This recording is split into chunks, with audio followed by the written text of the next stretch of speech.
Tampang Naufal pelaku pembunuhan santriwati di Kendal ditangkap polisi, tertunduk tangan di borgol. Tampang pelaku pembunuhan SNH, santriwati yang ditemukan tewas di kebun jagung di Darupono, Kendal, Jawa Tengah. Tampang pelaku tampak tertunduk saat ditangkap oleh jajaran Polres Kendal.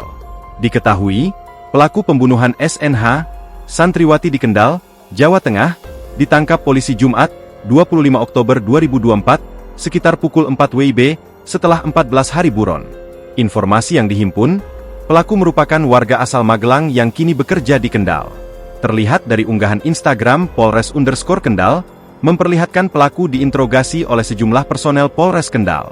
Pelaku yang mengenakan kaos hitam dan celana pendek itu, tampak terduduk dengan tangan di borgol. Selain tersangka, polisi juga mengamankan barang bukti sepeda motor milik pelaku, pisau belati, dan sandal, serta pakaian milik korban. Sementara itu, dilansir dari Instagram Berita Semararian, pelaku diketahui bernama Naufal. Pelaku bernama Naufal asal Magelang.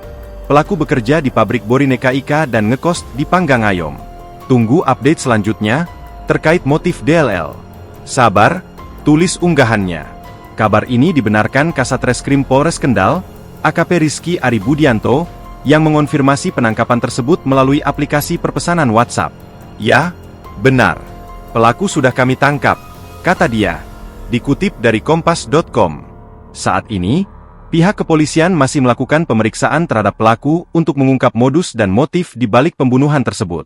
Kami masih memeriksa, sehingga belum tahu modusnya, kenapa membunuh korban, ujarnya. Download Tribun X sekarang, menghadirkan lokal menjadi Indonesia.